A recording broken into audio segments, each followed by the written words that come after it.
We can go ahead and begin. Let's go ahead and call the Senate to order. Sergeant Arms, please secure the doors. Members, please take your seats. Madam Clerk, please call the roll. Mr. President. All right, this morning we are pleased to have the Reverend David Norse Thomas from the Maryland Presbyterian Church in Towson, Maryland, guest of the distinguished senator from District 42. Members, please rise for the invocation.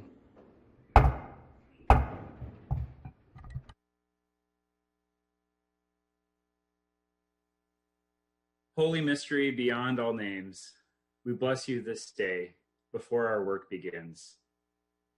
Pausing now, we invite Spirit to move among us, between us, within us. You who are closer to us than our own breathing, give those gathered virtually today the courage and the clarity of your peace to lead us through the love of neighbors. I give you thanks for these senators and their lives dedicated to the public good. May you give them vision to see beyond the business before them today, to your dreams for our state. May they be filled with awe at what we, the people of Maryland, have placed into their hands, our life together. May you move between them where controversy arises, so that compromise may be a holy process of acting wisely, refining legislation. Holy God of our many understandings, I ask your blessing upon these leaders, their loved ones, and their staff. We entrust them to your care in a time of great uncertainty. May they feel the presence of our ancestors, a great cloud of encouragement to do brave and loving things. Holy One, we acknowledge this day all those undercover agents of grace and healing in our state, and ask that the work done today would equip them to unleash love in our midst. We especially ask your blessing upon frontline workers who are keeping us fed, providing medical care, and for public safety, those working and volunteering to administer the miracle of vaccines, those laboring to make sure our neighbors in need are fed and clothed. Bless our teachers and all school support staff. May we remember them and do our part to support the rising generation. Creative force of the universe, we give you thanks for the beauty of our state, for the gifts of fertile fields and forests, streams, bays, and shores. May this body act as good stewards of creation, held in common trust across generations, leaving those yet to be born a land better than we found it. And finally, we lift into your care those who are on our hearts and minds this day. Keep those for whom we pray in the shadow of your wings. Fill them with peace and light, so that we may be fully present to this work you have set aside for us this day. We ask this in your many and mighty names. Amen. Amen. All right. Chair recognizes the senator from District 42. Thank you, Mr. President. I move that we journalize that very thoughtful and even inspirational prayer. Thank you, Senator. Thank you for inviting the Reverend, and we will, without objection, journalize the wonderful Reverend's remarks this morning for our invocation. All right. Has everyone recorded their presence in the chamber? Slowly but surely.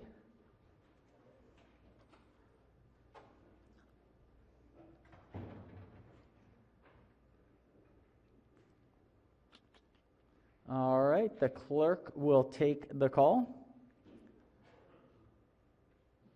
With 43 members in the chamber and a quorum being present, the Senate of Maryland is now in session.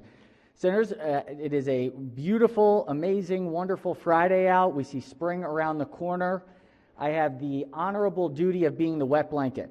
A reminder, we are 18 days left. 18 days left. We have gotten through remarkably well thus far. We have 18 days. These are going to be the hardest 18 days of keeping masks on, staying appropriately distanced, because while a number of members have been vaccinated, a number of staff have not. And so It is really, really, really important that we don't let our guard down when it will feel really easy to do so in these last few days. So just a little bit longer of vigilance. The end is in sight, both for session but also for this pandemic, hopefully, knock on wood. So just a quick reminder that now more than ever we gotta up our guard and practice the safe habits that have kept us safe thus far. All right, other announcements today. Other announcements. Anything? Yes, Chair recognizes the senator from the capital city. Thank you very much, Mr. President. For the Anne Arundel County delegation, we'll be meeting Monday at 1 p.m. to go over House bills that have come over. Monday at 1. The Zoom link will be in your inboxes. Thank you, Mr. President. Thank you, Senator. Any other announcements for the day? Announcements? General announcements? We'll do it. Pages at the end? Do we have pages? We have the pages for the end. We'll do it at the end. All right. Okay. Well, then let's go ahead and jump right in without objection. So we consider the reading of the journal from the prior legislative day. We have some House bills that they would have sent over. This is calendar 28. The clerk will read the bills. House Bill 636, Delegate Solomon, School Buildings, Drinking Water Outlets, Elevated Level of Lead, Safe School Drinking Water Act. Majority Leader moves so be considered the reading of the bills. These will be House bills that head to the Rules Committee. Next up, we have executive noms. If there's no objections, let's hold on to that for just a minute until we get some folks here. We'll move it to, we'll move it to before we get to the layovers today so we can get these committee reports and try and make sure that everybody's in the chamber that's going to be here. So let's do Committee on Finance. We've got a number of finance second reader reports here. So let's start with 27. And clerk will read the first bill. House Bill 78, Delegate Pena Melnick, Public Health, Maryland Commission on Health Equity, the Shirley Nathan Pulliam Health Equity Act of 2021, favorable. Chair recognizes the Vice Chair of the committee as the floor leader. Thank you, Mr. President. House Bill 78, similar to Senate Bill 52, which passed the Senate earlier this session. The House bill, though, does include a preamble that was struck in the Senate bill. The bill establishes the Maryland Commission on Health Equity to, number one, employ a health equity framework in specified examinations, two, provide advice on issues of racial, ethnic, cultural, or socioeconomic health disparities, three, facilitate coordination of expertise and experience in developing a comprehensive health equity plan addressing the social determinants of health, and four, sets goals for health equity and prepare a plan for the state to achieve health equity in alignment with other statewide planning activities. The Commission must submit an annual report, and the 2023 report must include findings and recommendations on the health effects occurring in the state as a result of specified factors. Mr. President, there are no amendments. Move the adoption of the favorable committee report. Floor leader moves for the adoption of the favorable committee report. Any discussion? If not, all in favor of the report say aye. Opposed, nay. The ayes have it. The favorable committee report is adopted. Are there any amendments to the bill or its title? Seeing none, House Bill 78 is hereby ordered passed for third reader. Clerk will read the next bill. House Bill 80, Delegate Charkoudian, Department of Transportation Urban Tree Program Establishment, favorable with two amendments. Chair recognizes the Vice Chair as the floor leader. Thank you, Mr. President. House Bill 80 is similar to Senate Bill 359, which passed the Senate earlier this session. The bill requires the Maryland Department of Transportation to develop an urban tree program to replace trees that are removed during the construction of a transportation facility project following the area impacted by the Purple Line project. Amendment number 1 makes a change to the title of the bill. Amendment number 2 clarifies that the bill may not be construed to abrogate or limit the applicability of any requirements or other provisions in the natural resources article that apply to the replacement of trees that are removed during the construction of a transportation facility project. The amendment also specifies that MDOT must consult with the Department of Natural Resources Forest Service in developing the program. Mr. President, there was no opposition to the committee hearing. I move the amendments and the adoption of the favorable committee report. Floor leader moves for the adoption of the two committee amendments and the favorable committee report. Question on the amendments? Any discussion? If not, all in favor of the amendment say aye. Opposed, nay. The ayes have it. The two committee amendments are adopted. Question now on the favorable committee report is amended. Any discussion? If not, all in favor of the report say aye. Opposed, nay. The ayes have it. The favorable committee report as amended is adopted. Are there any further amendments to the bill or its title? Seeing none, House Bill 80 is hereby ordered passed for third reader. Clerk will read the next bill. House Bill 107, Delegate R. Lewis, Prohibition on Vending Machine Sales of Drugs and Medicines, repeal, favorable. Chair recognizes the Vice Chair of the Committee as the floor leader. Thank you, Mr. President. House Bill 107 is identical to Senate Bill 499, which passed the Senate. We did have some discussion on this bill on the Senate version. The bill allows the sale of over-the-counter drugs and pharmaceuticals in a vending machine by repealing the prohibition on the sale of these items in state law. There are no amendments, no fiscal impact. Mr. President, I'd move the adoption of the favorable committee report. Floor leader moves for the adoption of the favorable committee report. Any discussion? If not, all in favor of the report say aye. Opposed, nay. The ayes have it. The favorable committee report is adopted. Are there any further amendments to the bill or its title? Seeing none, House Bill 107 is hereby ordered passed for third reader. Clerk will read the next bill. House Bill 174, Delegate Brooks, Public Utilities, Investor-Owned Utilities, Prevailing Wage, favorable. Chair recognizes Senator from the 19th District as the floor leader. Thank you, Mr. President. Colleagues, House Bill 174 is identical to Senate Bill 95, which has passed the Senate. The bill requires investor-owned gas and/or electric utilities to require contractors and subcontractors on underground projects to pay their employees at least the applicable prevailing wage rate. There are no amendments. I move the adoption of the favorable committee report. Floor leader moves for the adoption of the favorable committee report. Any discussion on the report? All in favor of the report say aye. Opposed, nay. The ayes have it. The favorable committee report is adopted. Are there any amendments to the bill or its title? Seeing none, House Bill 174 is hereby ordered passed for third reader. Clerk will read the next bill. House Bill 261, Delegate T. Branch, Business Regulation, Battery Charged Fence Security Systems Regulations, favorable with two amendments. House Bill 261. Chair recognizes the senator from District 8 as the floor leader. Yes.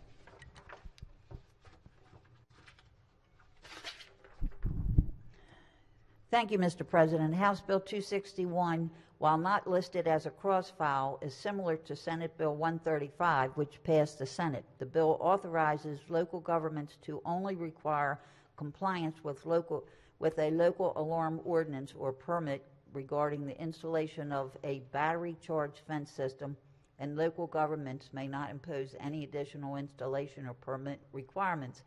The amendments conform House Bill 261 to the Senate Bill 135. I move the amendments and the adoption of the favorable committee report. Floor leader moves for the adoption of the two committee amendments and the favorable committee report. On the amendments, any discussion? If not, all in favor of the amendment say aye. Opposed, nay. The ayes have it. The two committee amendments are adopted. Question now on the favorable committee report is amended. Any discussion? If not, all in favor of the report say aye. Opposed, nay. The ayes have it. The favorable committee report as amended is adopted. Are there any further amendments to the bill or its title? Seeing none, House Bill 261 is hereby ordered passed for third reader. Clerk will read the next bill. House Bill 298, Delegate Charcutian, Utility Regulation, Consideration of Climate and Labor, favorable. Chair recognizes Senator from District 19 as the floor leader. Thank you, Mr. President. House Bill 298 is identical to Senate Bill 83 as it passed the Senate earlier this session. The bill requires the Power Plant Research Program to include an evaluation of the impact of electric power plants on climate change as part of its ongoing research. Separately, the Public Service Commission must consider the maintenance of fair and stable labor practices for affected workers, as well as climate effects and greenhouse gas emissions in supervising and regulating public service companies. PSA may not take final action on a certificate of public convenience and necessity without considering the effect of climate change on the project and, for a generating station, the impact of the project on greenhouse gas emissions and its consistency with the state's greenhouse gas emissions reduction goals. There are no amendments. I move the adoption of the favorable committee report. Floor leader moves for the adoption of the favorable committee report. Question on the report. Any discussion? If not, all in favor of the report say aye. Opposed, nay. The ayes have it. The favorable committee report is adopted. Are there any amendments to the bill or its title? Seeing none, House Bill 298 is hereby ordered passed for third reader. Clerk will read the next bill. House Bill 368, Task Force on Oral Health in Maryland, Delegate Bagnall, favorable. Chair recognizes the chair of the committee as the floor leader. Thank you. House Bill 368 is similar to Senate Bill 100, which passed the Senate earlier this session. The bill establishes the Task Force on Oral Health in Maryland. The House added a representative from the Maryland Rural Health Association to the task force. There was no opposition at the committee hearing. I move the adoption of the favorable committee report.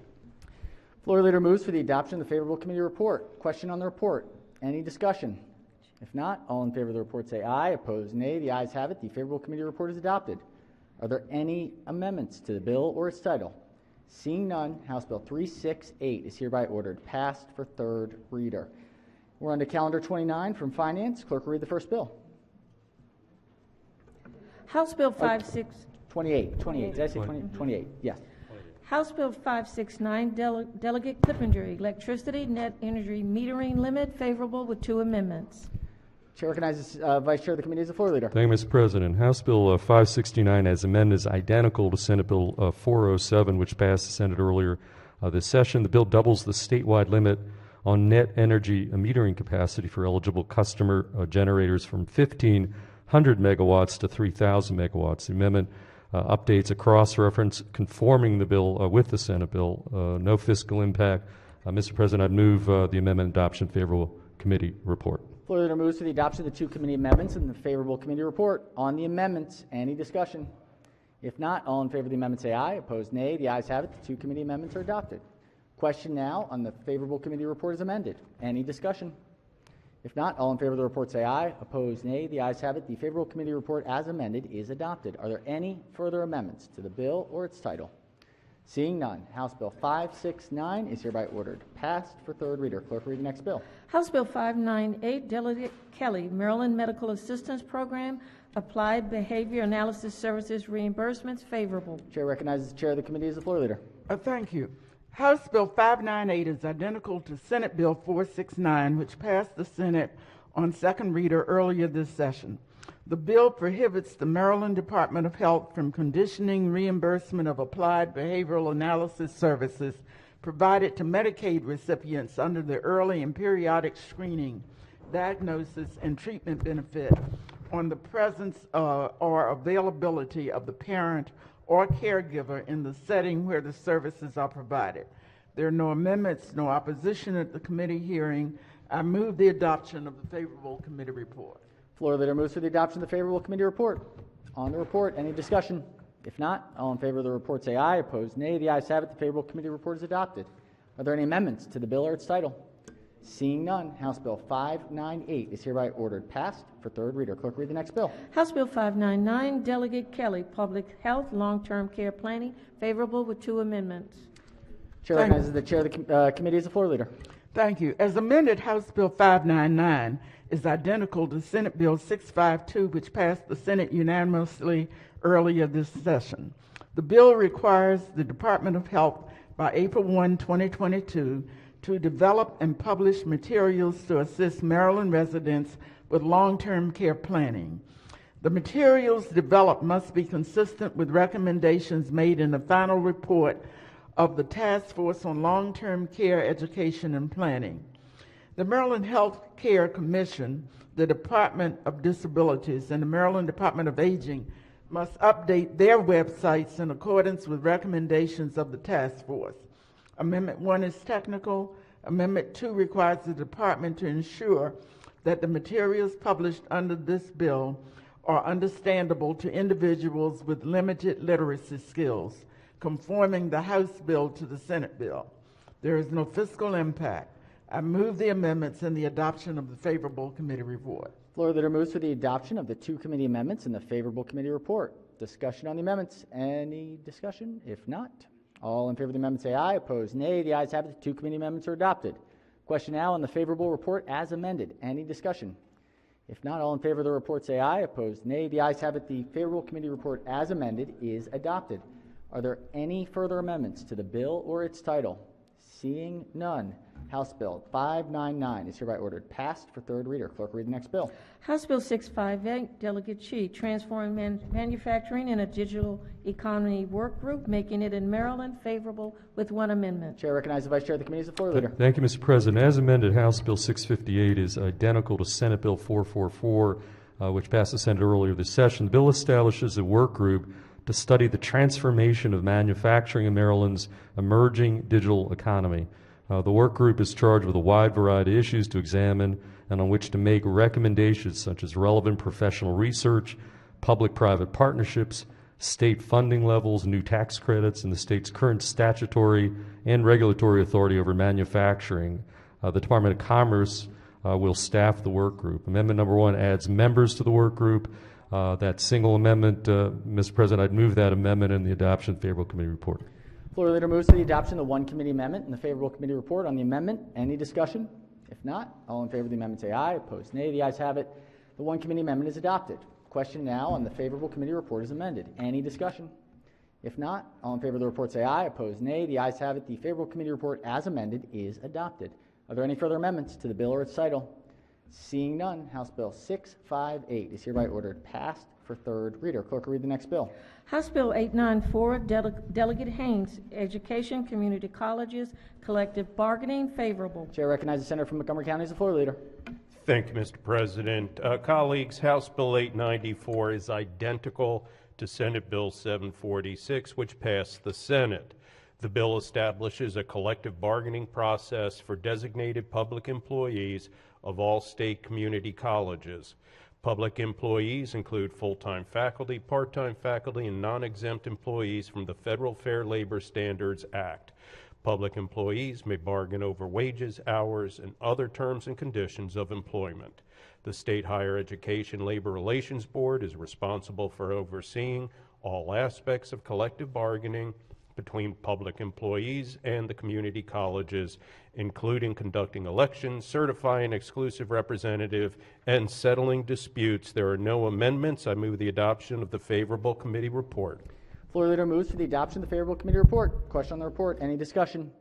If not, all in favor of the report say aye. Opposed, nay. The ayes have it. The favorable committee report is adopted. Any amendments to the bill or its title? Seeing none, House Bill 894 is hereby ordered passed for third reader. Clerk will read the next bill. House Bill 919, Delegate Bagnall, Maryland Insurance Commissioner, Specialty Mental Health Services and Payment of Claims, Enforcement, favorable. This is an emergency bill. Chair recognizes the chair of the committee as the floor leader. Thank you. House Bill 919, an emergency bill, is similar to Senate Bill 638, which passed the Senate earlier this session. The bill requires the Maryland Insurance Commissioner to enforce statutory performance standards relating to the payment of claims against the Administrative Services Organization, ASO, that is responsible for managing care and paying claims for the Maryland Public Behavioral Health System. The House amended the bill to prohibit the ASO from using state funds or passing through to the state expenses for a market conduct examination performed by the Maryland Insurance Administration, the MIA. In addition, the House prohibited the MIA from requiring the payment of interest on claims or imposing fines if it determines that the ASO will use state funds or pass the cost of the interest or penalty to the state.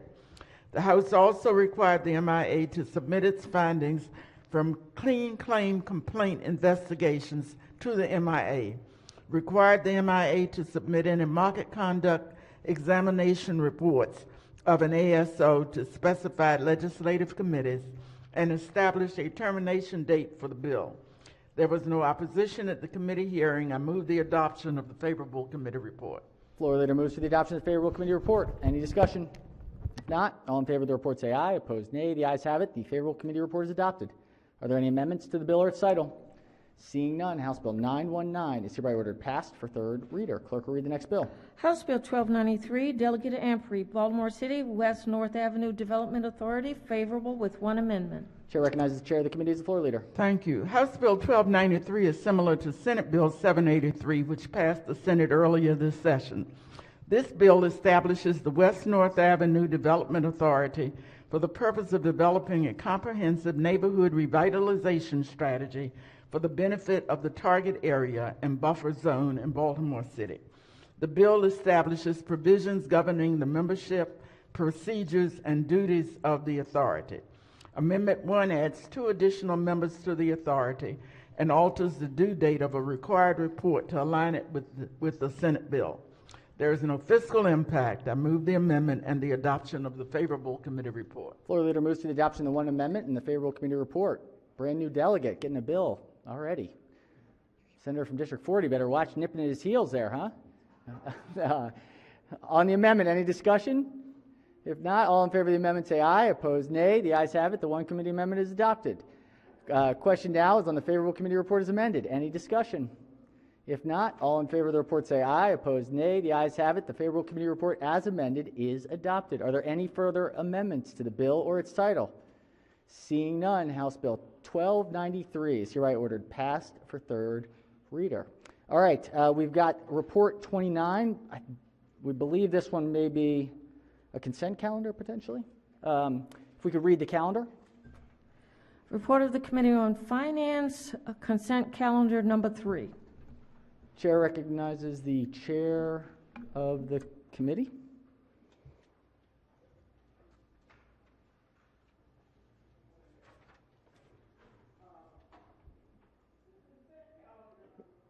We need your microphone, Senator. Consent calendar number 3 includes several bills. House Bills 5, 56, 85, 101, 345, 376, 393. And I move the consent calendar, the bills on this consent calendar. And Senators, these are bills that did not have any amendments and were the same as the cross files that passed the House, right. passed the Senate. That's right. All right. So, the Senators moved for us to adopt the reports for all of the bills on consent calendar number 3. Senators, just take a quick look, see if there are any bills that Senators wish to remove and have on a separate calendar.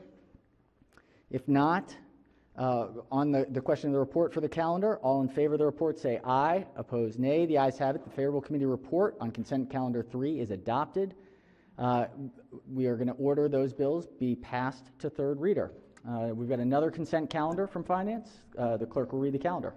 Report of the Committee on Finance, consent calendar number 4. Consent number 4. Chair recognizes the chair of the committee. Thank you, Mr. President. The bills on consent calendar 4 are passed in the same posture as the Senate bills, and there are no problems with anything. I move consent calendar number 4.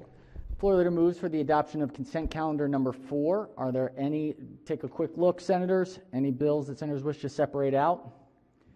If not, on the consent calendar, all in favor of the calendar say aye. Opposed, nay. The ayes have it. The report for consent calendar number 4 is adopted. And we will move consent calendar 4 hereby passed for third reader. We've got one more consent. Clerk will read the calendar. Report of the Committee on Finance, consent calendar number 5. Chair recognizes the chair of the committee.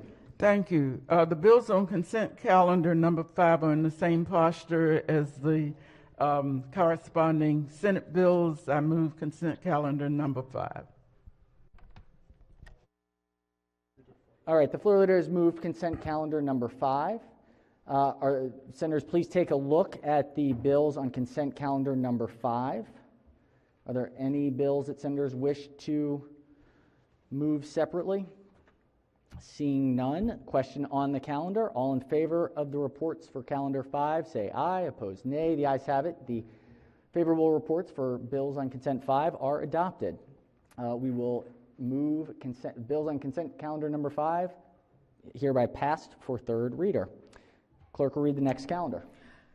Report of the Committee on Finance, consent calendar number 6. Chair recognizes the chair of the committee for consent number 6.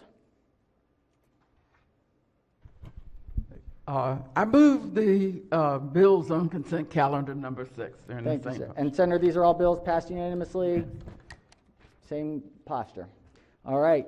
Floor leaders move for the adoption of the floor reports for all the bills on calendar 6. Again, Senators, look at the bills. Maybe look at the sponsors.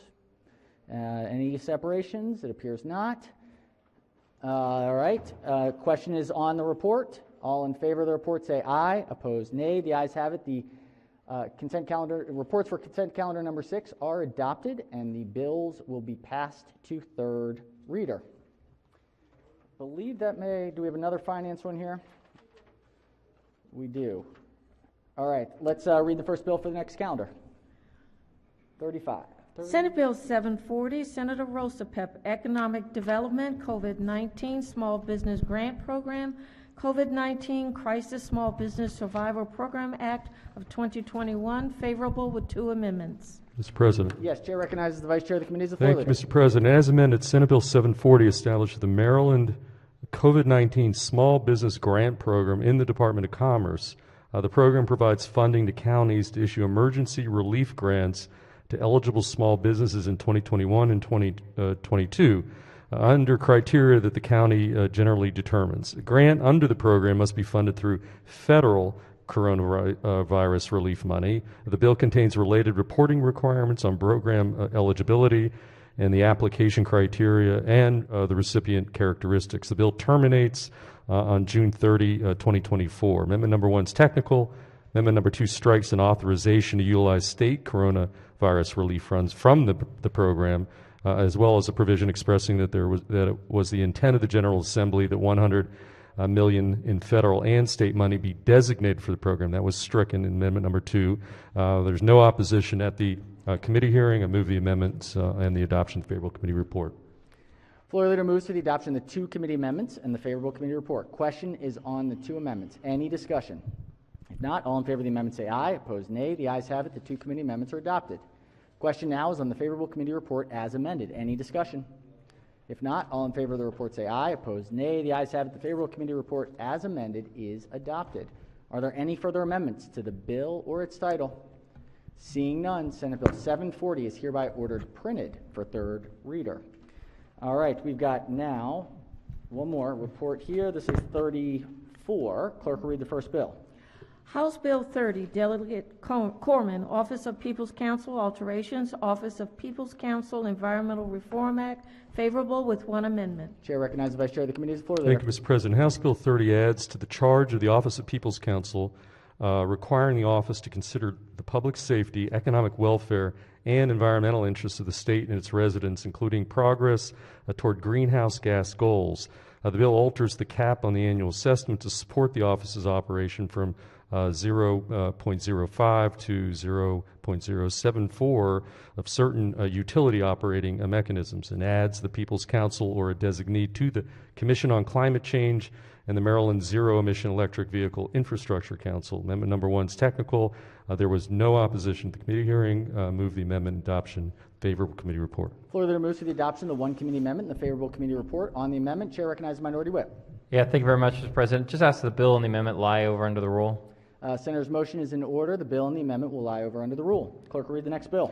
House Bill 37, Delegate Valderrama, Procurement, Prevailing Wage, Applicability, favorable with 1 amendment. Chair recognizes the Vice Chair of the Committee as the floor leader. Thank you, Mr. President. House Bill 37 is similar to Senate Bill 35, which passed the Senate. The bill requires that any public work contract valued at $250,000 or more that receives 25% or more in state funding shall pay the state prevailing wage to employees working on the project.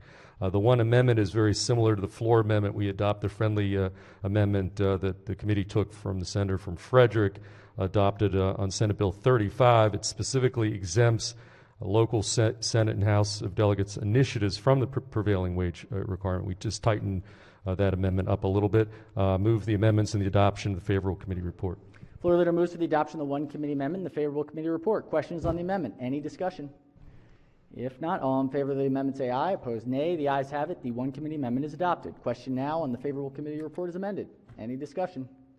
If not, all in favor of the report say aye. Opposed, nay. The ayes have it. The favorable committee report as amended is adopted. Are there any further amendments to the bill or its title? Seeing none, House Bill 37 is hereby ordered passed for third reader. Clerk will read the next bill. House Bill 853, Chair Ways and Means Committee, Small Minority and Women-Owned Businesses Account Alterations, favorable with 1 amendment. This is an emergency bill. Chair recognizes the chair of the committee with a massive stack of bills. Finance has been doing some work. Up on the mic, Senator.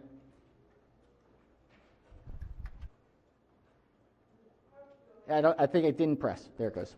House Bill 853 is an emergency departmental bill. It expands the eligible uses of the small minority and women-owned business account to include grants in areas declared to be federal disaster areas or subject to a federal or state declaration of emergency. In those circumstances, eligible fund managers may provide financial assistance in the form of a grant or by converting a prior loan to a grant, with a $50,000 limit on either form of assistance to a single business, and as amended, an aggregate limit of $10 million in a fiscal year. Amendment 1 increases the aggregate limit of funds that may be provided from the account in a fiscal year to $10 million. There was no opposition at the committee hearing. I move the amendment and the adoption of the favorable committee report. Floor leader moves for the adoption of the one committee amendment and the favorable committee report. On the amendment, any discussion? If not, all in favor of the amendment say aye. Opposed, nay. The ayes have it. The one committee amendment is adopted. Question now on the favorable committee report as amended. Any discussion? If not, all in favor of the report say aye. Opposed, nay. The ayes have it. The favorable committee report as amended is adopted. Are there any further amendments to the bill or its title? Seeing none, House Bill 853 is hereby ordered passed for third reader. Clerk will read the next bill. House Bill 908, Delegate Carey, Unemployment Insurance, Employee Contributions, favorable with 2 amendments. This is an emergency bill. Chair recognizes the Vice Chair of the Committee as the floor leader. Thank you, Mr. President. House Bill 908, with the exception of the amendment I'm going to describe in a bit, is identical to Senate Bill 816, which passed the Senate unanimously earlier this session. House Bill 908 expands the requirement that the Secretary of Labor offer payment plans to employers all of the time, not just when the state's in the highest tax table. The bill specifies that an employer who employs fewer than 50 employees and pays by contribution is eligible to defer certain payments during calendar year 2021 and may be eligible to defer certain payments during calendar year 2022, subject to approval by the Secretary, and repeals the provision that authorized the deferral of certain reports. Amendment number 1 is technical. Amendment number 2 authorizes certain nonprofit and government entities with 50 or more employees to defer certain reimbursement payments for the calendar quarter ending September 30, 2021 until 2022, but only if the federal government is not providing certain relief payments. I move the amendments and the adoption of the favorable committee report. Floor leader moves for the adoption of the 2 committee amendments and the favorable committee report. Question on the amendments. Any discussion? If not, all in favor of the amendment say aye. Opposed, nay. The ayes have it. The 2 committee amendments are adopted. Question now on the favorable committee report as amended. Any discussion? If not, yes, Chair recognizes Senator from Montgomery County. Thank you very much, Mr. President. We're just checking on one aspect of the amendment. Could we just hold it to the end of the calendar? We've adopted the amendments. We can special order it to the end of the calendar. Just want to check that the dates work out. It says in the amendment, it says September 30th, and we need to make sure that that covers through December 31st. Okay, that's fine. I would note that I think the amendment talks about the calendar quarter ending September 30, 2021, but the deferral would be until 2022. But that's no problem. Let's make sure we're getting it right. All right, let's special order to the end of the day. We'll Perfect. get to the rest, and we'll just. Thank you, Mr. President. We just need a couple minutes. All right. HB 908. Are there any objections to the senator's motion? Without objection, so ordered. The bill will be moved to the end of the day today. All right. Clerk, read the next bill. House Bill 1002, Delegate Charkoudian, Unemployment Insurance Revisions and Special Enrollment Period for Health Benefits. Favorable with 2 amendments. This is an emergency bill. Chair recognizes the Vice Chair of the Committee as the floor leader. Thank you, Mr. President. As amended, House Bill 1002 is identical to Senate Bill 893, which passed the Senate unanimously earlier this session. House Bill 1002 requires the Maryland Department of Labor to take specified actions administering the State Unemployment Insurance UI program, including enhancing applicant and claimant services and enhancing general program administrative procedures. The bill also establishes a process under which a claimant may elect to have information shared between the UI program and the Maryland Health Benefit Exchange to help the claimant receive information about free or subsidized health insurance.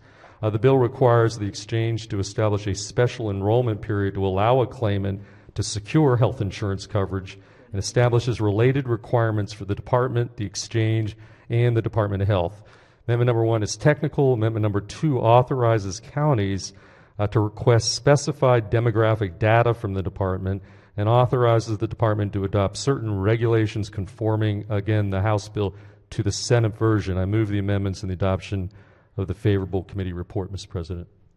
All right, floor leader moves for the adoption of 2 committee amendments and the favorable committee report. Question on the amendments. Any discussion? If not, all in favor of the amendment say aye. Opposed, nay. The ayes have it. The 2 committee amendments are adopted. Question now on the favorable committee report as amended. Any discussion? If not, all in favor of the report say aye. Opposed, nay. The ayes have it. The favorable committee report as amended is adopted. Are there any further amendments to the bill or its title? Seeing none, House Bill 1002 is hereby ordered passed for third reader. Clerk will read the next bill. House Bill 1138, Delegate Carey, Unemployment Insurance, Maryland Department of Labor, Accountability and Oversight, favorable with 2 amendments. This is an emergency bill. Chair recognizes the Vice Chair of the Committee. Thank you, Mr. President. As amended, House Bill 1138 is identical to Senate Bill 818, which passed the Senate unanimously earlier this session. The bill establishes various reporting requirements for the Maryland Department of Labor, including weekly and monthly posts on the department's website and specified reports to the General Assembly during a disaster in the unemployment insurance system. Amendment number 1 is technical. Amendment number 2 conforms the on-off trigger for the disaster reporting requirements to those that were included in the bill we passed in the Senate earlier. I move the amendments and the adoption of the favorable committee report. Floor leader moves to the adoption of the 2 committee amendments and the favorable committee report. Question on the amendments. Any discussion? If not, all in favor of the amendment say aye. Opposed, nay. The ayes have it. The 2 committee amendments are adopted. Question now is on the favorable committee report as amended. Any discussion? If not, all in favor of the report say aye. Opposed, nay. The ayes have it. The favorable committee report as amended is adopted. Are there any further amendments to the bill or its title? Seeing none, House Bill 1138 is hereby ordered passed for third reader. All right, Senators, we have we have one more? One more. There's one more. Yes, apologies. Clerk will read the next bill. House Bill 1148, Delegate Coulson, Secretary of Health, School-Based Health Centers, Guidelines and Administration of Grants, favorable. Chair recognizes Chair of the Committee as the floor leader. Thank you. House Bill 1148 is identical to Senate Bill 830, which passed the Senate. The bill transfers administration of school-based health center grants from the Maryland State Department of Education to the Maryland Department of Health's Bureau of Maternal and Child Health. There are no amendments, no fiscal impact. I move the adoption of the favorable committee report. Floor leader moves for the adoption of the favorable committee report. Any discussion on the report? If not, all in favor of the report say aye. Opposed, nay. The ayes have it. The favorable committee report is adopted.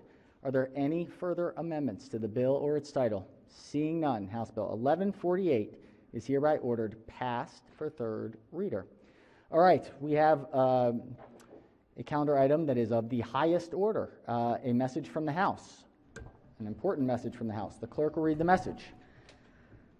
By the Majority Leader, ladies and gentlemen of the Senate, the House of Delegates refuses to concur in the Senate amendments and respectfully requests the Senate recede from its position.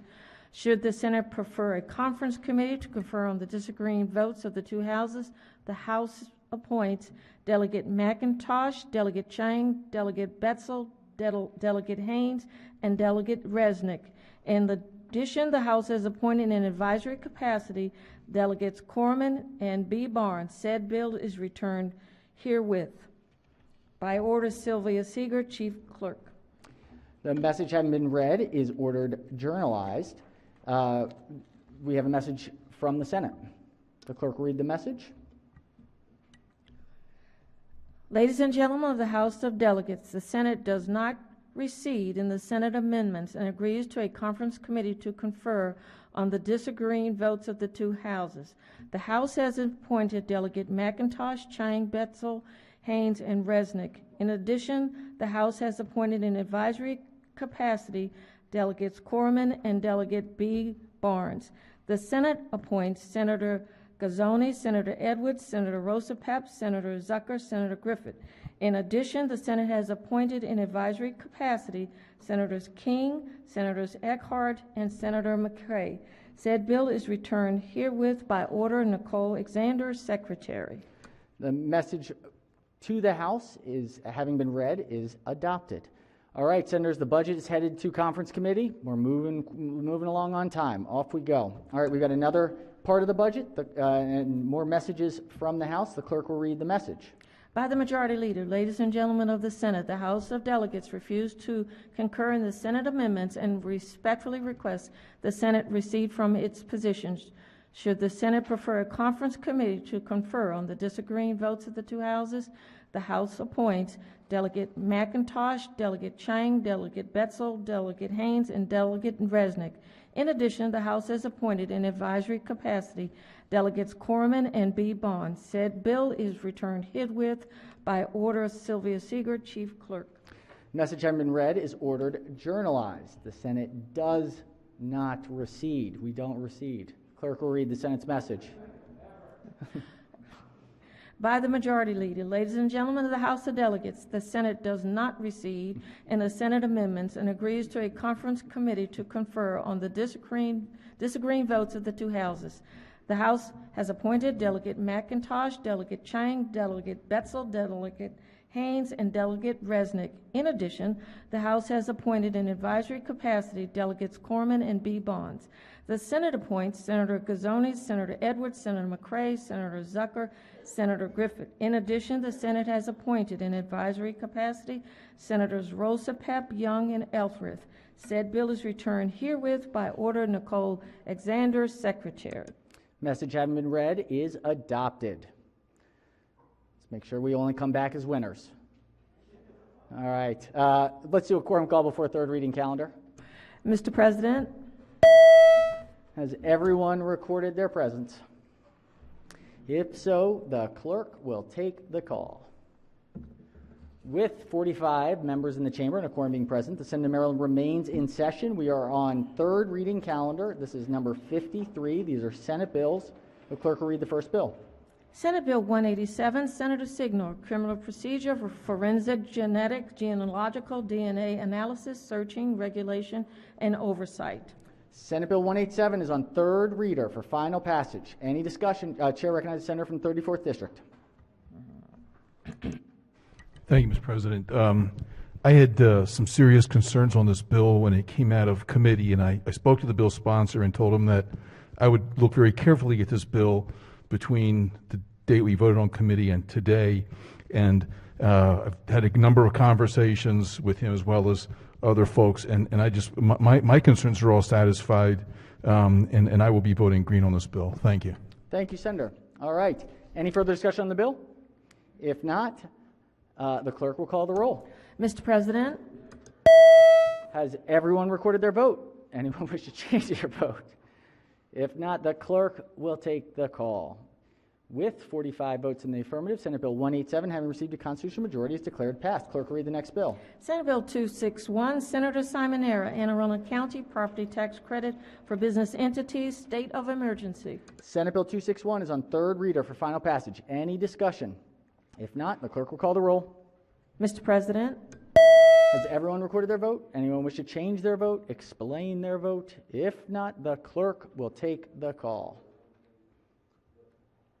With 45 votes in the affirmative, Senate Bill 261, having received a constitutional majority, is declared passed. Clerk will read the next bill. Senate Bill 469, Senator Washington, Maryland Medical Assistance Program, Applied Behavior Analysis Services Reimbursement. Senate Bill 469 is on third reader for final passage. Any discussion? If not, the clerk will call the roll. Mr. President. Has everyone recorded their vote? Anyone wish to change their vote, explain their vote? If not, the clerk will take the call. With 45 votes in the affirmative, Senate Bill 469, having received a constitutional majority, is declared passed. Clerk will read the next bill. Senate Bill 569, the President, driver's licenses, learner's instructional permits, and identification cards, applications, and renewals. Senate Bill 569 is on third reader for final passage. Any discussion? If not, the clerk will call the roll. Mr. President. Has everyone recorded their vote? Anyone wish to change their vote, explain their vote? If not, the clerk will take the call. With 45 votes in the affirmative, Senate Bill 569, having received a constitutional majority, is declared passed. Clerk will read the next bill. Senate Bill 666, Senator Peters, Court of Appeals and Special Appeals renaming. This is a constitutional amendment. By the number of calls I've received in the last 24 hours, this is an appropriately numbered bill. The Senate Bill 666 is on third reader for final passage. Any discussion? If not, the clerk will call the roll. Mr. President. Has everyone recorded their vote? Anyone wish to change their vote, explain their vote? If not, the clerk will take the call. With 38 votes in the affirmative, Senate Bill 666, having received a constitutional majority, is declared passed. Clerk will read the next bill. Senate Bill 681, Senator Reedy, Motor Vehicles Inspection Certificates Exception. Senate Bill 681 is on third reader for final passage. Any discussion? If not, the clerk will call the roll. Mr. President, Has everyone recorded their vote? Anyone wish to change their vote, explain their vote? If not, the clerk will take the call. With 44 votes in the affirmative, Senate Bill 681, having received a constitutional majority, is declared passed. Clerk will read the next bill. Senate Bill 691, Senator Heddleman, Real Property Landlord and Tenant Reusable Tenant Screening Reports. Senate Bill 691 is on third reader for final passage. Any discussion? If not, the clerk will call the roll. Mr. President, Has everyone recorded their vote? Anyone wish to change their vote, explain their vote? If not, the clerk will take the call. With 33 votes in the affirmative, Senate Bill 691, having received a constitutional majority, is declared passed. Clerk will read the next bill. Senate Bill 700, Senator West, Estates and Trust Wills Custodianship. Senate Bill 700 is on third reader for final passage. Any discussion? If not, the clerk will call the roll. Mr. President, Has everyone recorded their vote? Anyone wish to change their vote, explain their vote? If not, the clerk will take the call. With 45 votes in the affirmative, Senate Bill 700, having received a constitutional majority, is declared passed. Let's see, we've now got, let's go back to the, since we have everyone here now, let's go back to that executive nominations report. This is the special order calendar number 35. The clerk will read the report. Executive Nominations Report number 7. Question is, will the Senate advise and consent to the nominations of the executive? Chair recognizes Chair of the Executive Nominations Committee. Thank you, Mr. President. I move favorable on the gubernatorial appointments and report number 7 of the Senate Executive Nominations Committee. All right, the committee moves that we move favorable and advise and consent affirmatively to the nominations. Senators, please take a look on your floor laptops to see the names. Are there any names that senators wish to remove and vote separately? If not, the question is on the committee's report number 7. The clerk. Mr. President? Yes. Chair recognizes Senator from District 19. Yes, sir. Could we maybe separate out, and how do you do this, by name or number? Number, Senator, that would be perfect. By number 5, please. Number 5. And number 3, please. 3 and 5. 3 and 5. Thank you, Senator. Without objection, we'll move those separately. Are there any other names, Senators? Take a quick look. Double check before we go. All right, so right now before us we will have report number 7, but not numbers 3 and 5. 3 and 5. All right, so this is the report, but not nominees 3 and 5. All right, I just want to make sure we're all lined up. Computer's good. We're good to 3 and 5 are separate. All right, we'll take up 3 and 5 individually after this. So if we're good, the clerk will call the roll. Mr. President, has everyone recorded their vote? Anyone wish to change their vote, explain their vote? If not, the clerk will take the call. With 45 votes in the affirmative, the Senate advises and consents affirmatively to the nominations of the executive, but for nominees 3 and 5. All right, let's move now to nominee number 3. Clerk will... All right, if we could read the next nominee, it's nominee number 3, is that correct? Can we put number 3 on the board? All right, the question before the body is nominee number 3 on this report. Chair recognizes, are there any motions on nominee number 3? Nope. All right. Then the question's on number... Chair recognizes Senator from District 19. Yes, thank you, Mr. President. Mr. President, could I special order this nomination to the appropriate time when next we're on the floor, please? Any objections from the chair of the committee? Appears not. Without objection, the nominee will be special ordered to the appropriate time on Monday. We'll read the next nominee.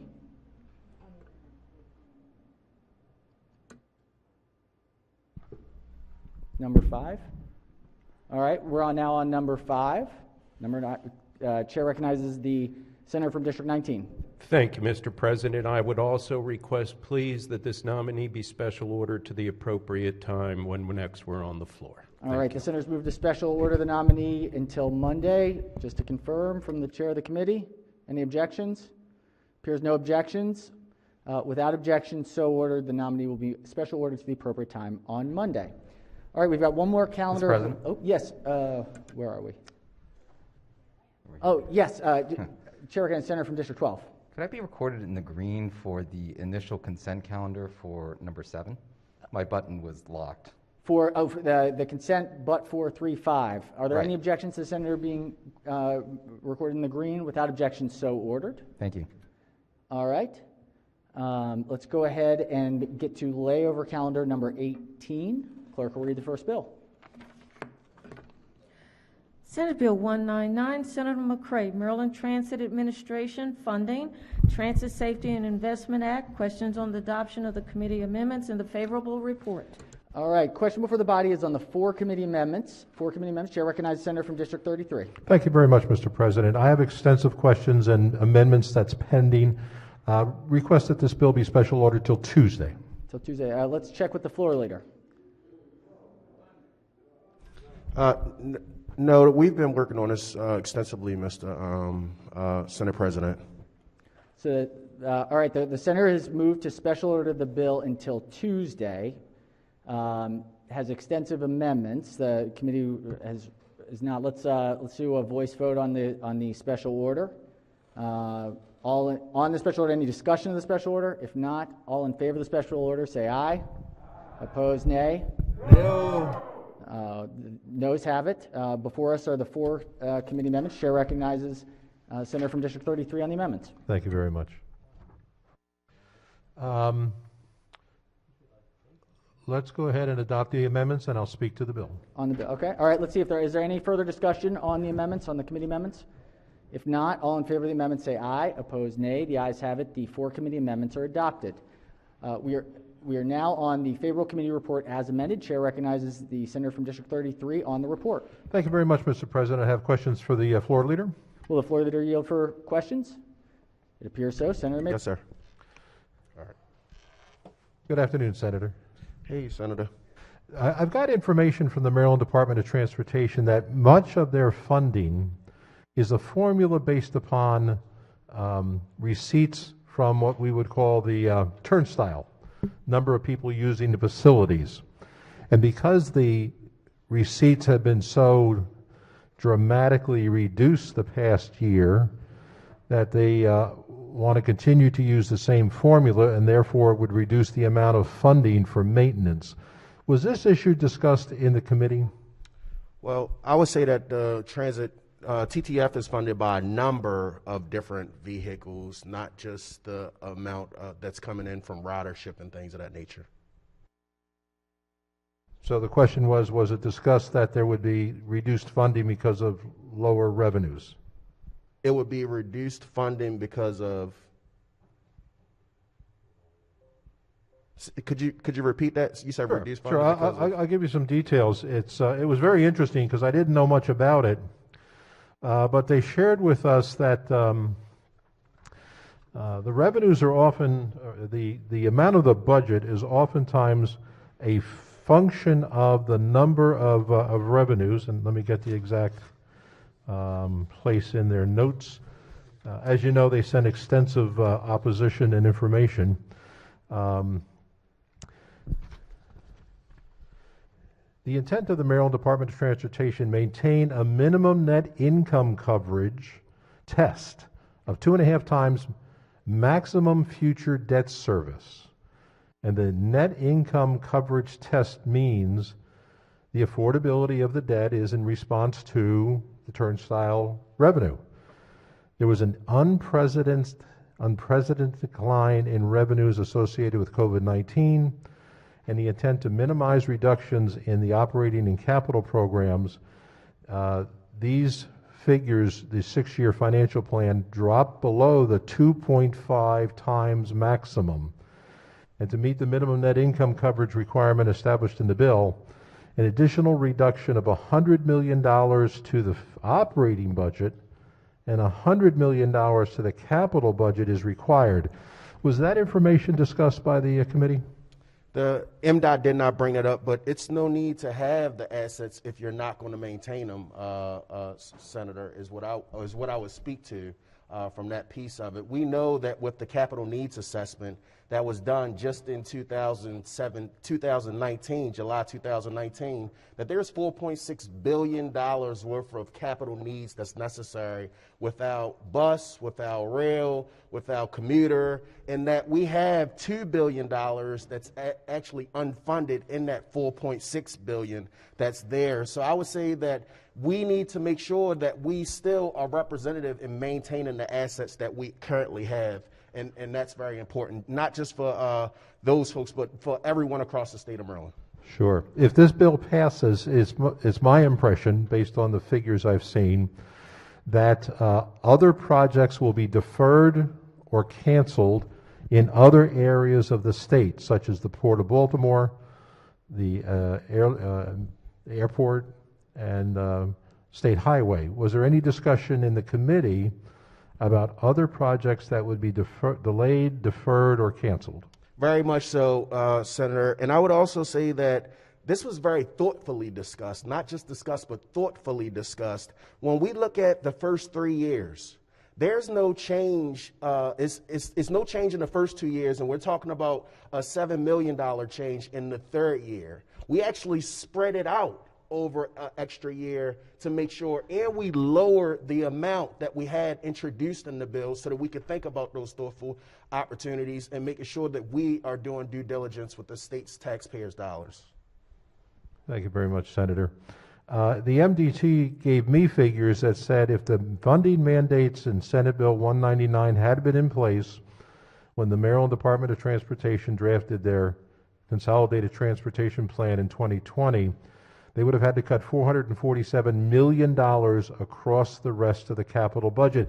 And this is their concern about the port, the airport, the highways, State Highway Administration. And it appears that we're insulating Maryland Department of Transportation funding at the expense of the rest of the infrastructure in the state of Maryland. Did the committee discuss that?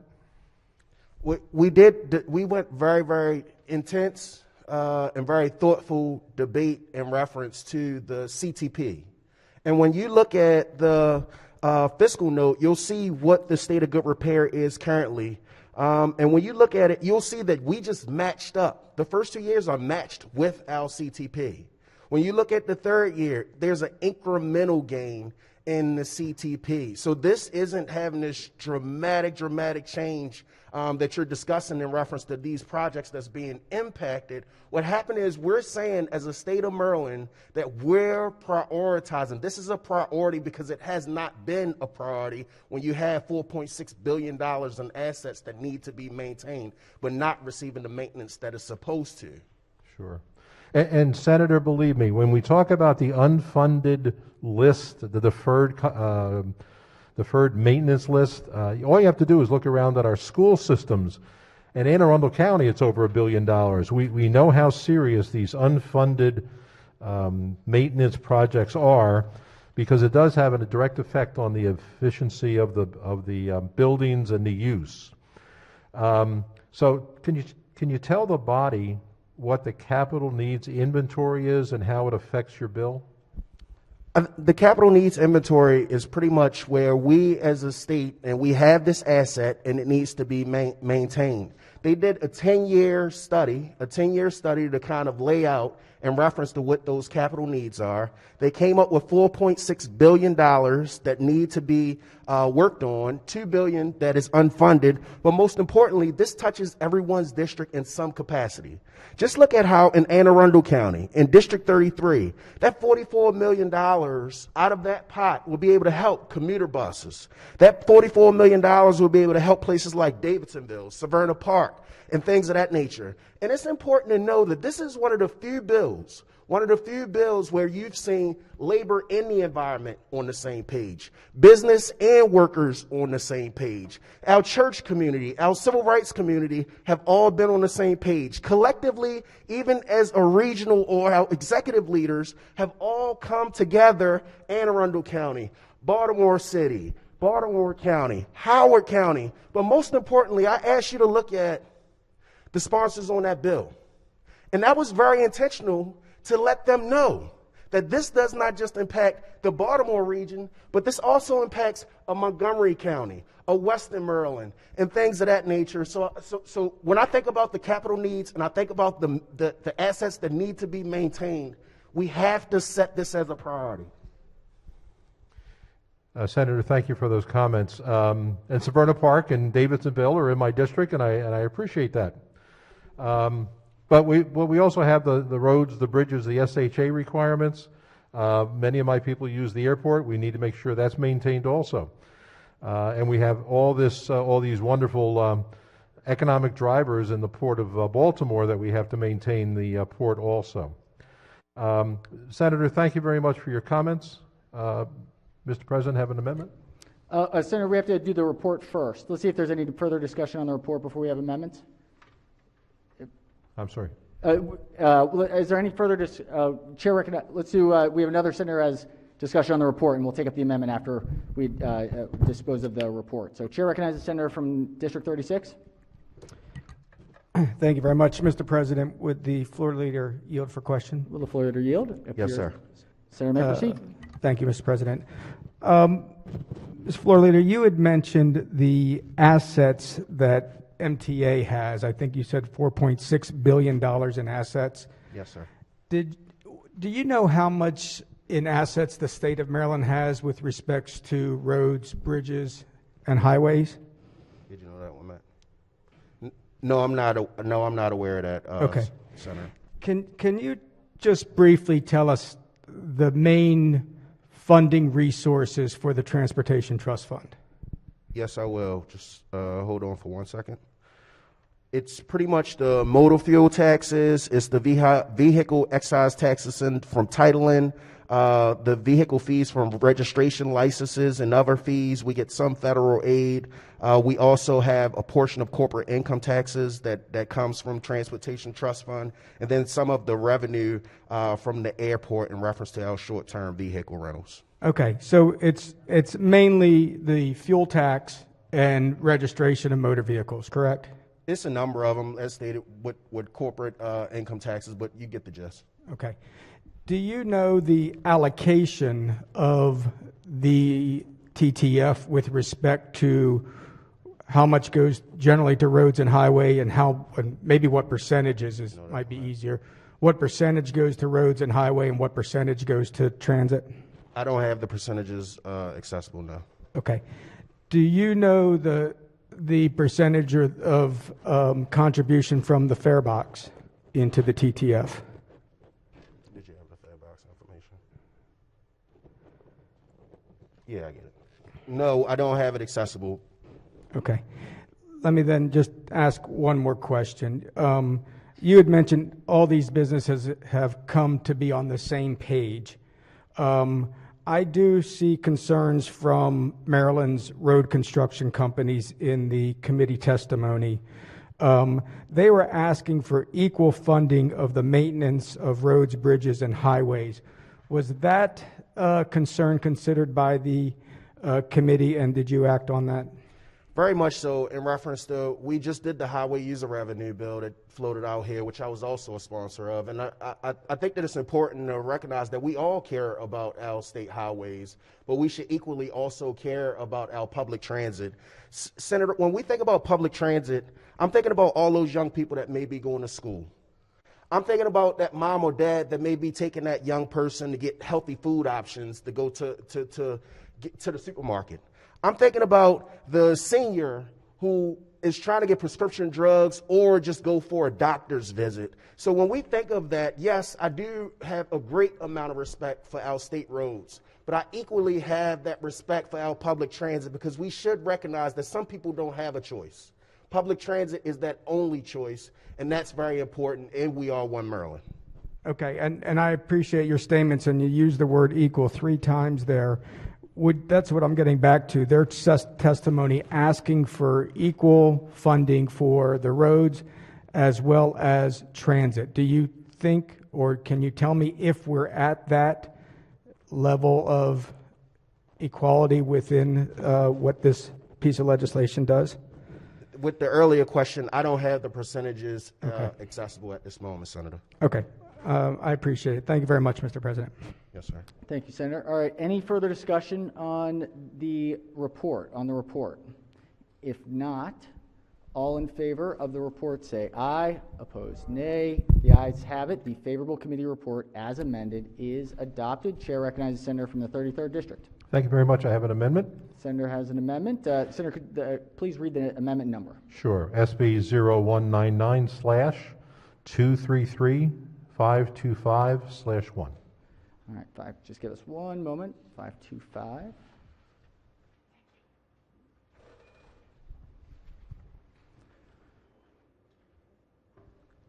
All right, Senator, may I explain the amendment? Thank you very much. Amendment 1 is clarifying that reports and documents that are required to be submitted over the period of the bill should really be focused on the Department of Transportation, not necessarily the State Highway Administration. So many of these amendments are kind of clarifying to identify where the report should come from. The big change is on the second amendment, page 7, where I strike out all of the fiscal year and their dollar amounts. Mr. President, it's been submitted to me that this ties the hands of the Maryland Department of Transportation and the State Highway Administration in being flexible enough to handle emergencies, to handle changes in cash flow, to handle the necessary changes that occur from time to time. We talked about the good. Now bear with me while I can't find the term I'm so not used to. State of good repair? Yeah, there you are.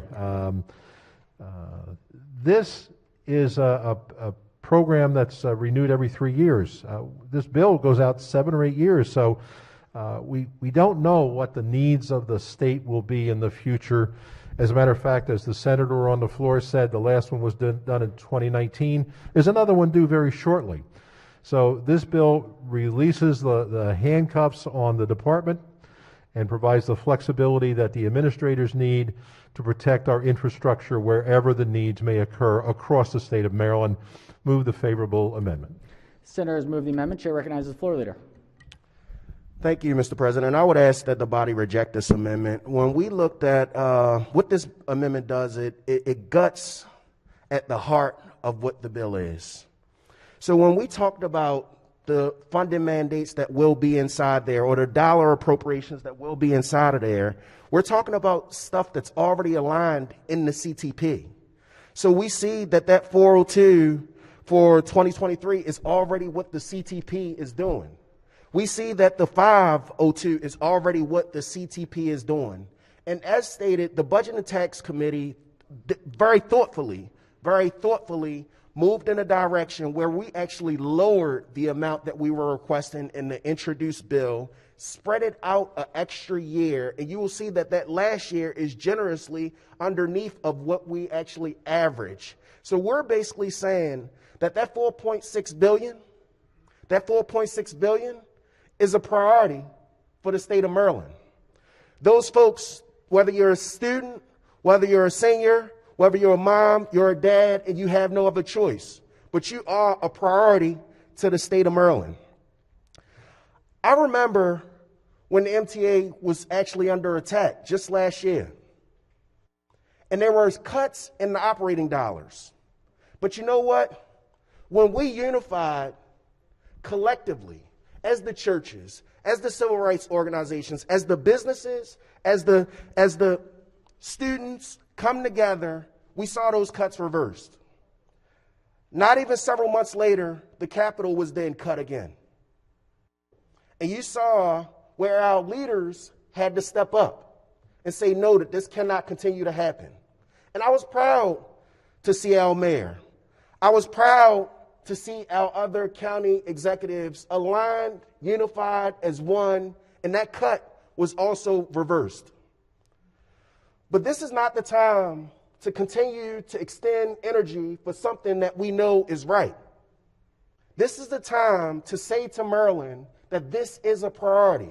So once again, I would say if we can reject this amendment because this cuts at the heart of the bill and the people that it will most passionately affect and help. Thank you. Mr. President. Thank you, sir. We have senators who have not yet spoken, but we will come back to the senator from District 33. We have the senator from District 34, followed by the senator from District 10. Thank you, Mr. President.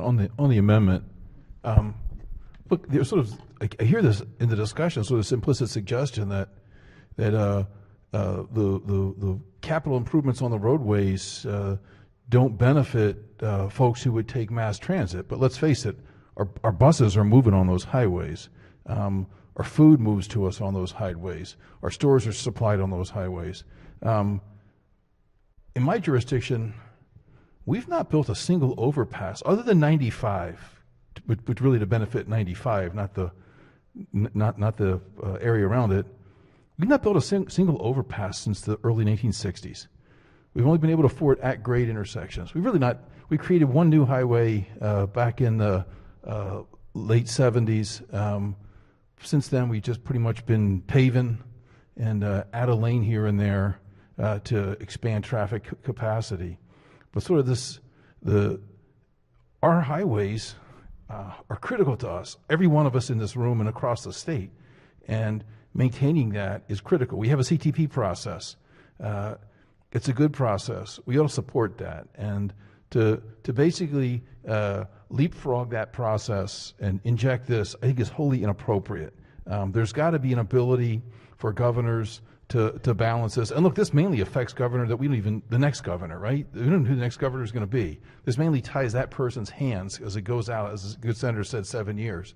So to remove that flexibility to maintain and appropriately construct our transportation systems, I think it's just wholly inappropriate. And we've got to have systems that do this and not just legislation that kind of leapfrogs the systems that we have. So I support the senator's amendment. Thank you.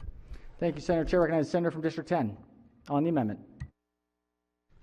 I'm finding, colleagues, this is a very interesting set of questions and responses, and I'm not a transportation expert, but it occurs to me that in this pandemic, it has become clear to all of us that the people largely who are the essential workers, in terms of those who can't do the jobs that we need done sitting in front of a Zoom station, are people that are using mass transit.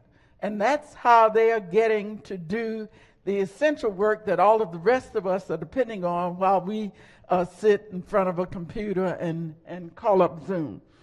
Also, when you look at how many of our children have not been able to be properly educated, and we're trying across the state now to figure how to get them into systematic public education again. Half the problem that the school systems are dealing with are how the kids can arrive at school or get back home, even if they are doing virtual part-time and in-person part-time. We know that kids are having mental health issues sitting in front of the virtual platforms. That's for those who can get 5G and broadband where they live. But we've got to have mass transit taken care of, and literally it has fallen behind. I'm thinking when I didn't hear colleagues complain when Red Line was cut out for Baltimore City. You got large expanses of areas with very concentrated populations of people who are essential workers who can barely get there. There are children in Baltimore City because there aren't school bus systems there. who walk 8 or 9 blocks to get to the nearest bus, transferred 2 or 3 times, need to spend an hour and a half each way to go to school and to return.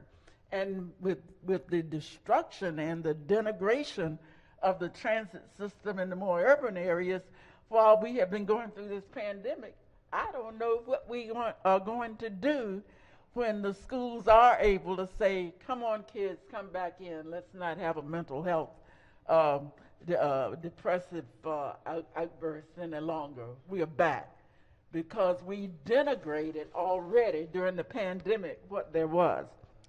Finally, it occurs to me that while obviously we are not in nirvana yet, but the climate and the environment are more impacted negatively by our continuing to add to highways. We certainly need to maintain the ones we have. We obviously have some corridors that need additional highway service. But the direction for us to go in for the future, I guess, is going toward electric cars or something else. We cannot continue to say that all is equal if we want human life and all that is required to sustain it to be able to be here a half century or a century from now. So I think the proposal, which Budget and Tax has blessed and which is before us, makes sense, and we got to deal with people who are essential workers. We got to think of the future of our kids and grandkids who can't live on this planet if we do nothing but continue to add to road construction. I don't mean to denigrate maintenance of what we have. So I hope that we will think a little more broadly about all of our needs and pass this good bill. Thank you. Thank you, Senator. Chair recognizes the senator from District 5. Thank you, Mr. President. And just sitting here listening to the debate and discussion has prompted a couple of items in my mind for why I'm supporting the amendment. Just in the discussion about the pandemic and the impacts that it's had on every aspect of our lives, and transportation in particular, you know, my commute down here takes a lot less time than it did a year ago. Not as many cars on the road. That probably is a temporary situation. I don't know that that'll stay that way, but certainly we're seeing more and more changes to where people work and what people do. I think it illustrates one of the dangers of locking in a certain level of priority and spending 7 years out. There's going to be a lot of changes there over the next 2-3 years, and you need a nimble department. Government needs to be nimble. You know, I heard a lot about how labor and environmental groups are on the right side, on the same side, but you know, taxpayers in general deserve an accounting for what's being spent and where the priorities are and what kind of recovery we're getting for our transportation trust fund dollars. So again, not that there aren't some needs, and probably there's some good reasons to increase funding in certain areas on transit, but to lock it in for 7 years, I think is a concern. So I support the gentleman's amendment and encourage the body to strongly consider making sure we stay nimble and flexible as we look ahead to the next 7 years, the next couple of years, because there's going to be massive changes. There are and there are going to continue to be massive changes in our transportation policy as well as a number of other policies. So thank you, Mr. President. Thank you, Senator. Chair recognizes the senator from District 14. Well, thank you very much, Mr. President. As I was coming here, I was able to kind of see off in the distance the overpass for the Watkins Mill interchange, which is good. So that was built in the last 5 years. We were talking about overpasses. But look, I would say this is about investing in the future, as the great floor leader said, when you're talking about the Penn line and the Brunswick line. So if you're looking at the Mark Aberdeen parking garage that's been waylaid, that this will help. This is important to expanding that, and also the Brunswick line. I would say let's oppose this amendment. I'd like to do a roll call on this because it's important for the infrastructure of Maryland's future. All right. Chair recognizes the senator from District 36. Thank you, Mr. President. I rise in support of the amendment. As we all know, one of the beauties of the Transportation Trust Fund is it allows flexibility. It allows us to make decisions not only on an annual basis, but certainly on a particular crisis basis. What many of us are seeing in the world right now is that there's a huge barge that's stuck in the Suez Canal and is preventing trade from going around the world because of this one incident. If something like that were to happen in the Port of Baltimore, under this legislation, we don't have the flexibility to divert funds or move funds from one place to another. We've made a policy commitment on where we think funds need to go, regardless of the problems. So with that, I think we need to keep the flexibility of the Transportation Trust Fund. We need to be able to use the money as it's needed, as it's necessarily on a either an annual basis or a crisis type basis, and I think this amendment would help allow us to do that. So I would support the amendment, Mr. President. Thank you, Senator. Are there any senators who have not yet spoken? If not, Chair recognizes the maker of the amendment. Well, it looks like we're wrapping the conversation up, and the first thing I'd like to do is thank the floor leader. Of all the things I enjoy about him, it's his enthusiasm, his knowledge of the subject, and I truly appreciate your advocacy. This is an important issue. But one of the last things he shared with the body is our consolidated transportation plan, our 3-year plan, is already on the books. We know what's going to happen. And that's because with big projects, especially maintenance and construction, you have to get the engineers in line. You got to get the vendors in line. You got to get all the permitting in line. We have in front of us today in our normal budgeting process the 3-year window of what we're going to do. I am very hopeful that in the next 12 to 18 months, our good friends from Washington, D.C. will continue to rain money on us. Specifically, it's been talked about infrastructure money, bridges, roads, whatever else we may need. Well, if those things occur, we'll be in great shape. But what if it doesn't? What if we realize we've kind of hit the bottom of the well? This bill gives us handcuffs on our administration of the programs. My amendment tries to relieve some of that and would request a favorable report. Thank you, Mr. President. Thank you, Senator. Chair recognizes the floor leader. Thank you, Mr. President. I just wanted to clarify one thing. It's a 6-year CTP. CTP, I know it was mentioned 3 years a couple times. The point that I also just wanted to reiterate and just lift up, when you look at comparison of states across the country, and we look at breakdowns, we're the worst ones in the country in reference to bus breakdowns. When you look at the heavy rail breakdowns, worst ones in reference to heavy rail breakdown. When we talk about our light rail breakdown, the worst one in reference to light rail breakdown. But one thing that we don't fall to the last of the pack is at least our commuter buses, our commuter rail, but we're 4th to last in reference to breakdowns for our commuter rail. I think that, like I said, I heard it about the part about labor and the environment. But let me be clear, this is very, very important to businesses. In the ABLE report in 2019, it's quoted, "The lack of reliable and affordable transportation to jobs is one of the greatest obstacles to scaling up training programs. Programs know that they can train and place a great number of program graduates, but they limit that expansion knowing that the graduates will be unable to get to their new jobs." Once again, I ask the body to reject this amendment because it's not just about the environment. It's not just about labor. It's not just about our young people, our seniors, our businesses, but it's important that we set this as a priority to make sure that we are moving in the state and as one Maryland, and we're lifting up those folks that do not have another choice. Thank you. All right, on the amendment, any further discussion? If not, the clerk will call the roll. Mr. President? Has everyone recorded their vote? Anyone wish to change their vote, explain their vote? If not, the clerk will take the... Mr. President. Yes, Chair recognizes the Senator to explain his vote. Yes, I just want to thank all those who are voting green and allow those others to come in and push their buttons. You should have rang the bells. Thank you, Mr. President. Thank you, Senator. Clerk will take the call. With 32 votes in the negative, the senator's amendment fails. Are there any other amendments to the bill or its title? Seeing none, Senate Bill 199 is hereby ordered printed for third reader. All right, we've got one more. Oh, we also have the special order. Let's do the next bill on the layover calendar. The clerk will read the bill. Senate Bill 172, Senator Hayes, Maryland Health Equity Resource Act.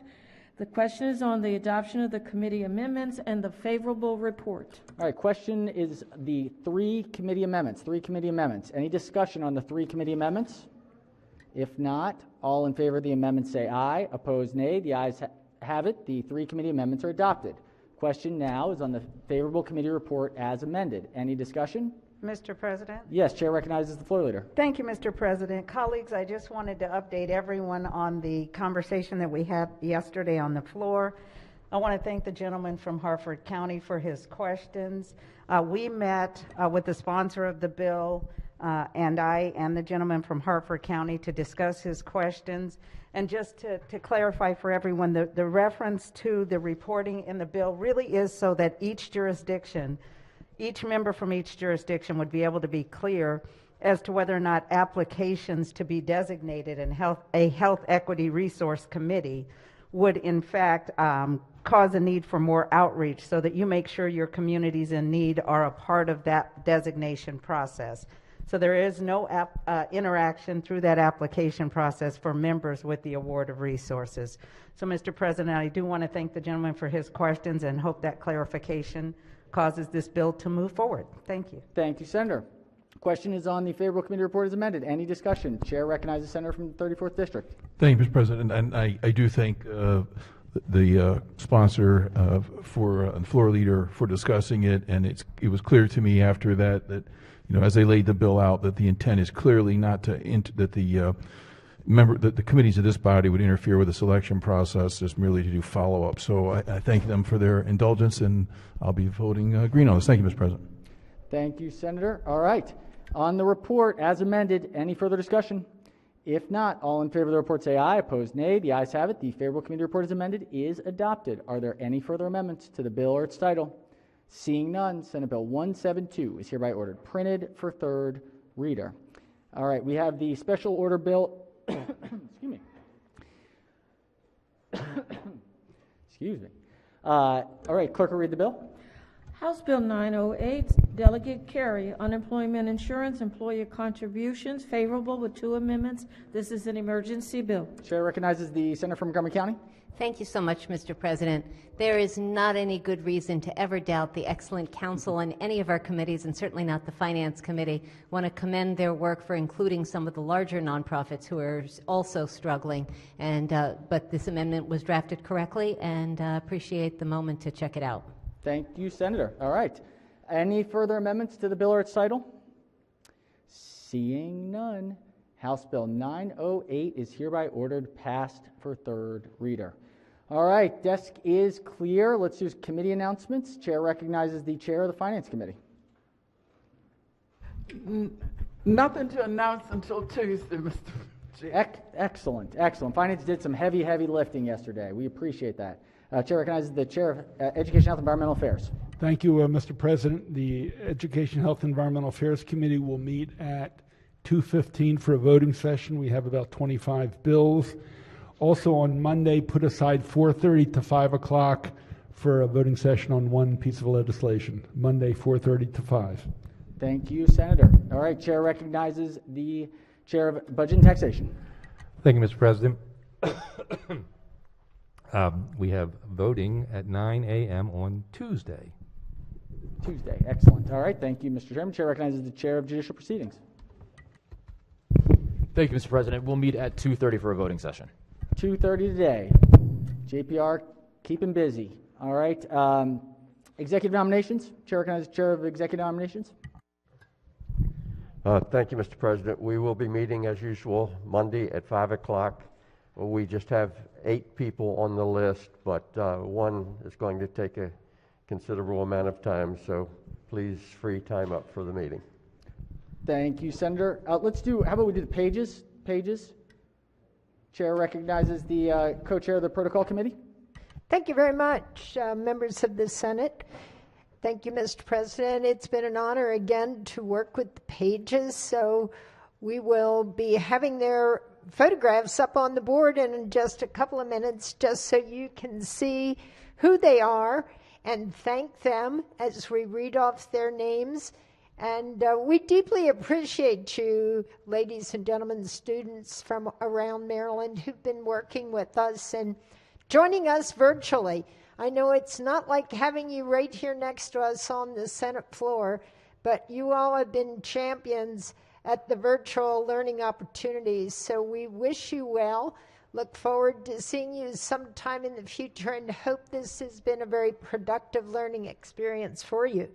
So I will be reading the first half of the list, and my colleague from Howard County will be following up. So, first of all, from Poolsville High School, District 14, Andrew Bempong. From District 11, Western School of Technology and Environmental Science, Meghna Chandrasekaran. From District 9A, Liberty High School, Sienna Cooney. From District 3, Governor Thomas Johnson High School, Olivia DeGunsman. From District 6, Patapsco High School and Center for the Arts, Dakota Finnif.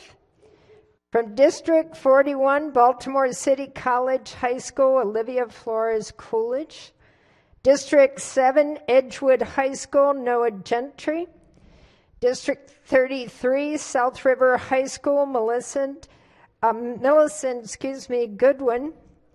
District 14, Paint Branch High School, Valerie Graham. And District 27, Gwynn Park High School, Deshawn Jones. Thank you all very much, and here's the next. All right, we had our first half. Let's hear from the other co-chair of the Protocol Committee. Thank you, Mr. President. We have another great group of pages this week. Xavier King, District 38, Washington Academy High School. Nehal Nakvi, District 13, Athleton High School.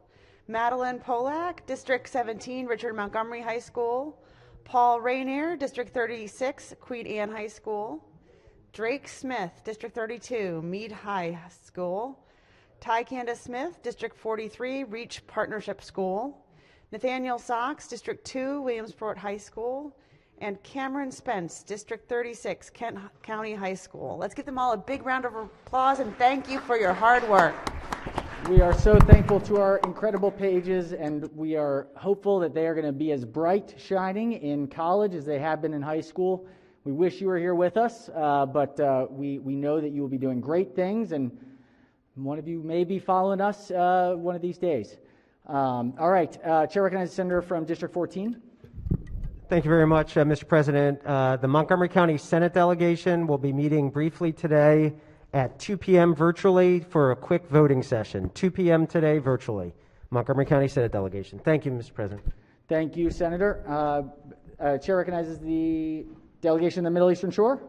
Thank you very much. Ladies and gentlemen, if you hadn't already noticed, we have 6 sets of senators, 2 apiece, who each share birthdays. And I mentioned before the first 2. Well, tomorrow, Saturday, we have another 2 celebrating birthdays. So permission to use the senator's name? Most certainly. Thank you very much, Mr. President. Senator Jennings and Senator Gazzoni have birthdays on Saturday. Let's wish them a special happy birthday. Thank you, Mr. President. Senator from the 7th has started celebrating already. No, just kidding, he hasn't. Yes, all right. Other announcements. Chair recognizes the Senator from Prince George's County delegation. Yes. Senator Thank you very much, Mr. President. The Prince George's Senators will be meeting on Monday at 3 o'clock. Monday at 3 o'clock. Excellent. Yes, thank you very much. Thank you, Senator. All right. Any other announcements? If not, I believe we have a request for personal privilege. Chair recognizes the Minority Whip. Yeah, Majority Whip. Majority Whip. I'm so used to saying the minority. The Majority Whip. Thank you, Mr. President. Yes, Majority Whip. Thank you for this point of privilege. Mr. President and my very esteemed colleagues, can you hear me now? I never thought I'd have to get up and speak on this issue again because I didn't really want to, but I and my Asian American Pacific Islander community leaders just couldn't let this go. We talked about it.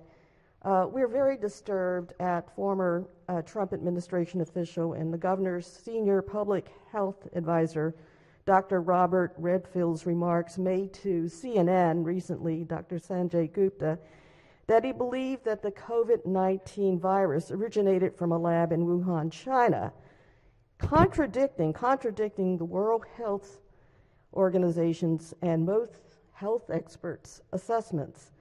Dr. Redfield's statements comes after the World Health Organization team indicated that recently that the virus was extremely unlikely to have linked from the Chinese lab, but rather most likely transmitted to humans from animals.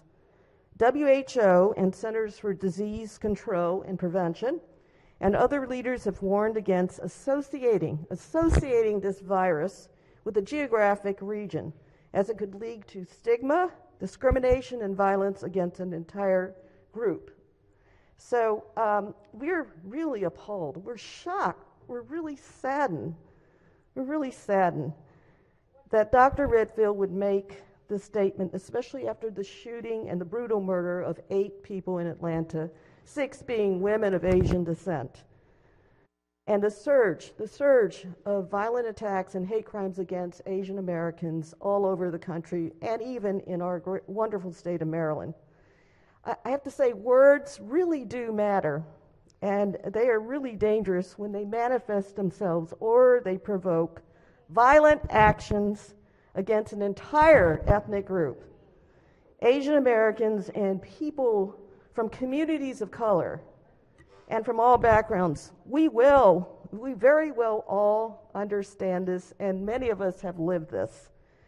And people in my community, they're terrified, they're frightened just to even take a walk outside. When persons in very high office or in our public trusts make statements like this that are not substantiated, especially during a pandemic, it creates a very toxic and dangerous climate that could subject us to violence and hate crimes. It puts a big bullseye on the backs of those in our community, our children, our mothers, our fathers, our brothers, our sisters, our grandparents, and particularly our seniors who have been the targets of a lot of these violent crimes and even murders. Maryland's a wonderful state to live in, and we should not be doing anything that contributes to hate, racism, or scapegoating, which we believe that this is. So, but we want to also praise Governor Larry Hogan and Mrs. Yumi Hogan for all their outreach activities and for going out to Howard County recently to speak to our Asian American Pacific Islander leaders in Howard County and other parts of Maryland to reassure them and to stand up with our community against hate and violence and racism. We thank them for that. So we are partnering now with some of our colleagues that are here today, my wonderful esteemed colleagues, law enforcement, state's attorneys, and leaders of other communities to be able to unite and move forward and not go backwards. Because America is very unique as a country, because of our rich diversity, and because of all those things we hold in common as Americans. So, esteemed colleagues, I thank you. Thank you all for standing up with our community, moving forward against racism and hate. Thank you so much. Thank you, Mr. Senator. President. Thank you, Senator. Chair recognizes the Senator from District 12.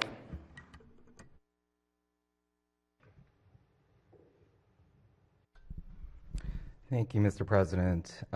As we all recall, just over a week ago, we saw a tragedy outside of Atlanta. And this tragedy really serves as a reminder, as the Majority Whip had mentioned, that words matter. Our words matter. The language we and the language that everyone uses matters.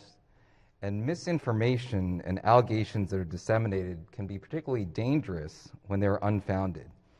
The rise in bias, discrimination, and hate aimed at Asian Americans over the past year can be directly attributable to the racially politicized and weaponized rhetoric that we've heard over the past year.